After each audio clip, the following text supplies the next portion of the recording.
नमस्कार। चलिए 2 दिसंबर के मार्केट डेटा को फटाफट डिकोड करते हैं ताकि अगले ट्रेडिंग सेशन के लिए एक साफ सुथरी रणनीति बन सके। और हाँ, यहाँ कोई भविष्यवाणी नहीं होगी, सिर्फ और सिर्फ डेटा की बात होगी।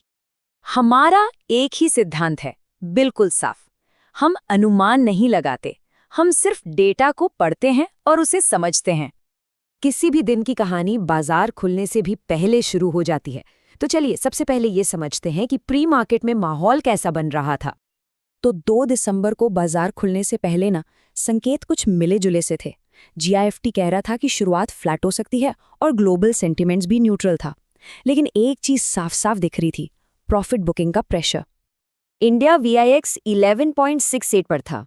अब ये कोई बहुत ज्यादा तो नहीं है, लेकिन ये एक मध्यम अस्थिरता का संकेत जरूर है। इसका सीधा सा मतलब ये था कि बाजार में अचानक उतार चढ़ाव आ सकते हैं, इसलिए ट्रेडर्स को थोड़ा संभल कर रहना था। चलिए अब आते हैं हमारे मेन इंडेक्स निफ्टी 50 पर। जरा इसके डेटा की गहराई में उतरते हैं और देखते हैं कि कहानी क्या है। अगर निफ्टी के पूरे दिन के एक्शन को एक लाइन में समझना हो तो वो ये है। दिन के ऊंचे लेवल से एक जबरदस्त बिकवाली आई, जिससे एक ब्यूरिश कैंडल बनी।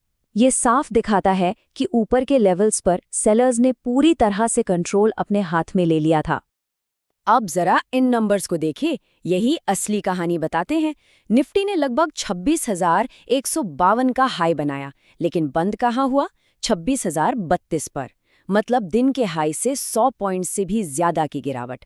ये बिकवाली के दबाव को पूरी तरह से कंफर्म करता है। तो बायर्स और सेलर्स के बीच असली जंग कहाँ छिड़ी हुई है?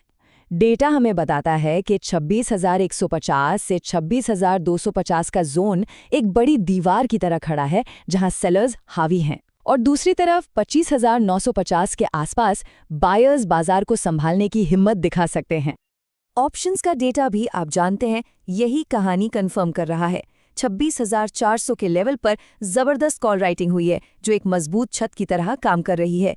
इसका सीधा मतलब है कि बाजार के लिए इस लेवल को तोड़कर ऊपर जाना बिल्कुल भी आसान नहीं होगा। अब उस इंडेक्स की बात करते हैं जो बाजार पर सबसे ज्यादा प्रेशर बना रहा था, बैंक निफ्टी।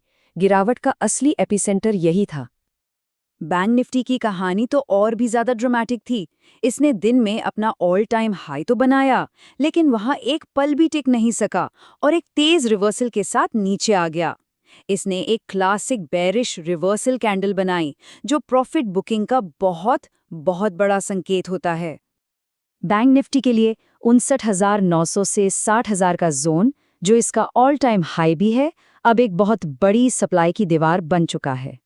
अगर बाजार और कमजोर होता है तो अगला जरूरी सपोर्ट 59,000 के आसपास ही मिलेगा। और बैंक निफ्टी का ऑप्शंस डेटा, वो भी यही चिल्ला चिल्ला कर कह रहा है।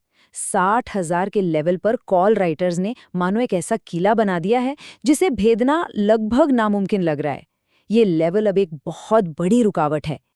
तो निफ्टी और बैंक निफ्टी, इन दोनों के डेटा को अगर हम एक साथ जोड़कर देखें तो बाजार हमें क्या साफ साफ मैसेज दे रहा है, चलिए इसे समझते हैं। पहला और सबसे सीधा मैसेज, बाजार में जमकर प्रॉफिट बुकिंग चल रही है। दूसरा, बाजार की जो तेजी थी वो अब थोड़ी ठंडी पड़ गई है, मोमेंटम कमजोर हो गया है। और तीसरा, ये एक सीधी साधी चेतावनी है, ऊंचे लेवल्स पर फोमो में आकर बाजार के पीछे मत भागिए। ठीक है, एनालिसिस तो हो गया। अब सबसे जरूरी सवाल, करना क्या है? ये कोई भविष्यवाणी नहीं है, बल्कि डेटा पर आधारित कुछ रिस्क मैनेज्ड जोन्स हैं। निफ्टी के लिए 25,980 से 26,000 का जोन एक बाय जोन हो सकता है, लेकिन शर्त यह है कि वहां वॉल्यूम के साथ एक अच्छा उछाल दिखे। वैसे ही 26,150 के पास बिकवाली का मौका बन सकता है अगर वहां कोई रिवर्सल कैंडल बनती है। और बीच का एरिया, वो एक नो मैन्स लैंड है, जहां ट्रेड से बचना ही सबसे समझदारी है। बैंक निफ्टी की बात करें तो 59,000 से 59,200 एक बहुत ज़रूरी सपोर्ट एरिया है, जहां मजबूती और वॉल्यूम के साथ खरीदारी का सोचा जा सकता है। वहीं 60,000 के पास का जोन एक मजबूत दीवार है। इन दोनों के बीच का जोन बहुत चौपी हो सकता है, इसलिए वहां बहुत ज़्यादा सावधानी बरतनी चाहिए। और आखिर में सबसे ज़रूरी बात, सुरक्षा के ये 5 नियम।